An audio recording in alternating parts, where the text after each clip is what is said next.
We don't take much time. మీరంతా ఎండలో ఉన్నారు, మేమంతా నీడలో ఉన్నాం కాబట్టి ఎక్కువ సమయం తీసుకోము. But D vitamin is required for the students కాబట్టి కొద్దిసేపు ఎండలో ఉండండి, ఏం కాదు. ఎట్లాగో మీ అమ్మ నాన్న మిమ్మల్ని ఎండలో ఉంచాలంటే ఇబ్బంది పడతా ఉన్నారు, మా పిల్లలు నల్లగా అయిపోతారని ఒక డి విటమిన్ టాబ్లెట్ ఇవ్వడానికి ఇష్టపడతా ఉన్నారు, కానీ ఎండలో ఉంచడానికి ఇష్టపడతలేరు. అందుకని ఒలింపిక్ రన్ సందర్భంగా, యోగా డే సందర్భంగా మీరు కొన్ని సందర్భాల్లో ఎండలో ఉంటున్నారు. ఎండలో ఒక రకంగా సూర్యుడి నుంచి మీకు సూర్యరశ్మితో పాటు డి విటమిన్ కూడా వస్తుంది. కాబట్టి మీకు అందరికి కూడా అభినందనలు. నేను చేయలేకపోయినందుకు బాధ అనిపించింది. రేపటి నుంచి నేను కూడా యోగా ప్రాక్టీస్ చేస్తానంటే చేతులెత్తు. చూసి ఆనందపడడం కాదు, చేసి ఆనందపడడం గొప్ప. చూసి ఎవరైనా ఆనందపడతారు, అబ్బా ఎంత బాగా చేసినారు అనుకుంటారు. కానీ మనకెందుకు వస్తలేదు, మన శరీరం ఎట్లా అందుకు వంగుతలేదు అనేది ఆలోచిస్తే అదొక వాళ్ళు చేసినటువంటి ఆ ప్రదర్శనకు ఒక ఏమంటారు, ఒక గుర్తింపు, ఒక గౌరవం లాగా ఉంటుంది. వాళ్ళకు వచ్చేటువంటి మెమెంటోలు కాదు, వాళ్ళు చేసినటువంటి యోగా విన్యాసాలు చేసి చూసి నా శరీరాన్ని కూడా ఆ రకంగా తింపాలి, నా శరీరాన్ని కూడా అలా వంచాలి, నేను కూడా ఒక యోగాని ప్రాక్టీస్ చేసేటువంటి కార్యక్రమం చేయాలనేటువంటి ఆలోచన మీ లోపల రావాలి. ఆ దిశగా మీ స్కూల్ టీచర్లు, యాజమాన్యాలు ముందుకు రావాలని చెప్పి ఈ సందర్భంగా నేను మీకు అందరికీ కూడా విజ్ఞప్తి చేస్తా ఉన్నా. Olympic day June 23, yoga day June 21, Nashamukt Bharat అంటే డ్రగ్స్ కి దూరంగా ఉండాలని రేపంతా మళ్ళీ సిద్దిపేటలోనే ర్యాలీకి వస్తా ఉన్నాం. నషాముక్త భారత్ పేరిట రేపు మళ్ళీ ర్యాలీ చేయబోతా ఉన్నాం. ఇంటెన్షన్ ఏదైనా ప్రజలు బాగుండాలి, ప్రజల లోపల ఒక రకమైనటువంటి క్రీడా స్ఫూర్తి డెవలప్ కావాలి, ఈ దేశం నాది అనే భావన రావాలి, ఈ దేశ సమైక్యత సమగ్రత కోసం మనం అందరం కలిసి నడవాలనేటువంటి ఉద్దేశం రావాలి. దానికోసమే క్రీడా స్ఫూర్తిని ప్రదర్శిస్తూ ఒలింపిక్ రన్ ని ప్రతి సంవత్సరం జూన్ 23వ తారీఖున నిర్వహిస్తారు. మా స్కూల్ వాళ్ళు రమ్మన్నారు, మేము వచ్చినాం, సార్లు చెప్పినారు, కొద్దిసేపు కూర్చోమన్నారు, కూర్చున్నాం, పోతా ఉన్నాం. ఇట్లా మూసపోసినటువంటి జీవిత విధానంలోంచి ఈ రోజు ఎందుకు వచ్చినాం, వచ్చినటువంటి ఈ కార్యక్రమం నుంచి మనం ఏం నేర్చుకోవాలి, భవిష్యత్తులో ఏం నేర్చుకుంటే మన భవిష్యత్తు బాగుంటుంది అనే దిశగా విద్యార్థులు ఆలోచించాలని ఈ సందర్భంగా నేను అందరికీ కూడా సవినయంగా అప్పీల్ చేస్తా ఉన్నా.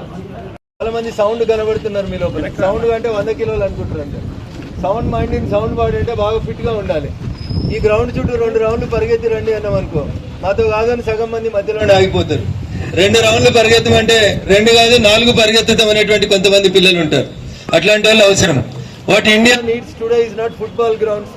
సో చిన్నారులందరూ కూడా నా విజ్ఞప్తి, మేము చిన్నగా ఉన్నప్పటి నుంచి చూస్తా ఉన్నాం, ఒలింపిక్స్ అనే క్రీడ ప్రారంభమైతే టీవీలలో నెంబర్లు వస్తుంటే భారతదేశానికి ఎన్ని మెడల్స్ వచ్చినాయి, భారతదేశం ఎంత గొప్పగా మెడల్ సాధించింది అని చూసేవాళ్ళం. ఎప్పుడు చూసినా మనం జనాభాలో మనతో పోటీ పడుతున్నటువంటి చైనా ఒలింపిక్స్ పథకాల వేటలో నెంబర్ 1గా వస్తే భారతదేశం కూడా నెంబర్ 1గా వచ్చేది. దురదృష్టం చైనా పైనుంచి వస్తే మనం కింది నుంచి నెంబర్ 1 వచ్చేటోళ్ళం. కాబట్టి మారినటువంటి కాలానికి అనుగుణంగా మనం కూడా మారుతా ఉన్నాం.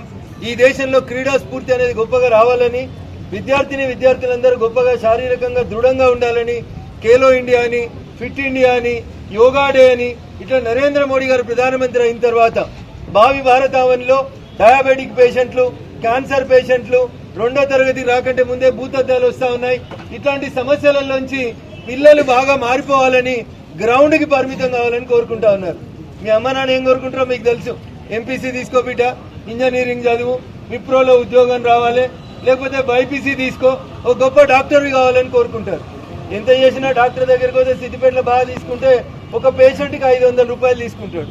500 రూపాయలు ఇంటూ పొద్దంతా 100 మందికి చూస్తే 50,000 రూపాయలు ఎంత వస్తాయి, అంతేనా? నేను లెక్కలలో పూర్ సైన్స్ టీచర్ని కాబట్టి. కానీ అదే ఒక పివి సింధునో, ఒక సైనా నెహ్వాల్నో, లేకపోతే ఇంకొకరిని నిఖిత్ జరీన్నో ఇట్లాంటి వాళ్ళని ఆదర్శంగా తీసుకొని మీరు ఒక ఈవెంట్లో పార్టిసిపేట్ అయ్యి ఈ దేశ గౌరవ ప్రతిష్టల్ని పెంచిండ్రు అనుకోరి, వాళ్ళు జీవిత కాలంలో డాక్టర్లు, ఇంజనీర్లు నెలకు 50,000, 1,00,000 రూపాయలు సంపాదించింది మీరు ఒకటే ఒక ఈవెంట్ లోపల సంపాదించడానికి అవకాశం ఉంటుంది. అందుకని మీ అమ్మ నాన్న బైపీసీలు, ఎంపీసీ చదువుకుంటే చదువుండ్రి. బైపీసీకి, ఎంపీసీకి బట్టి కొట్టి ఏబిసిడీలు ఆన్సర్లు రాయడానికి, లేకపోతే శ్రీ చైతన్యలో, నారాయణలో కూర్చొని ఎంసెట్ ర్యాంకులు చేయడానికి ఎంత ప్రాధాన్యత ఇస్తా ఉన్నామో అంతకంటే ఎక్కువ ప్రాధాన్యత ఇవ్వాల్సింది దేనికి? క్రీడలకు ఇవ్వాలి, మైదానాలకు ఇవ్వాలి. అదృష్టం సిద్దిపేటకి పెద్ద గ్రౌండ్ ఉంది కాబట్టి ఈ గ్రౌండ్ ను వాడుకొని మీరంతా గొప్ప క్రీడాకారులుగా ఎదగాలని, దేశ చిత్రపటంలో సిద్దిపేట నుంచి ఎదిగి వచ్చినటువంటి క్రీడాకారులు బాగా పెర్ఫామ్ చేసిరనేటువంటి ఒక మంచి పేరు తెచ్చుకోవాలని మీ అందరికీ కూడా శుభాకాంక్షలు, అభినందనలు తెలియజేస్తూ ఒలింపిక్ రన్ సందర్భంగా ఉదయాన్నే వచ్చి ఈ రన్ సక్సెస్ చేసిన మీరు వచ్చే ఒలింపిక్ రన్ కల్లా సార్ మేమందరం యోగా నేర్చుకున్నాం, పోయినసారి ఇక్కడ యోగా ప్రదర్శించినటువంటి విద్యార్థులే మాకు ఆదర్శం, మేము వాళ్ళకి ఏకలవ్య శిష్యులాగా యోగా ప్రాక్టీస్ చేసినామని మీరందరూ గొప్ప యోగా స్ఫూర్తితోటి జూన్ 21 రోజు ముందు యోగా గెలిచి తర్వాత జూన్ 23 ఒలింపిక్ రన్ గెలుద్దామని చెప్పి మీ అందరినీ కూడా వేడుకుంటూ అవకాశం ఇచ్చినటువంటి వేదికకు సిద్దిపేట జిల్లా ఒలింపిక్ అసోసియేషన్ అధ్యక్షుడు మిత్రుడు గంగాడి మోహన్ రెడ్డి గారికి, వేదిక మీద ఉన్నటువంటి అన్ని అసోసియేషన్ల గౌరవ పెద్దలకి, ప్రింట్ ఎలక్ట్రానిక్ మీడియా మిత్రులందరికీ కూడా పేరు పేరున శుభాకాంక్షలు, అభినందనలు తెలియజేస్తూ సెలవు తీసుకుంటా ఉన్నాడు. Hi everybody, this is Kiriti Damaraju. Like, share and subscribe to Saira TV. ఓ సైరా.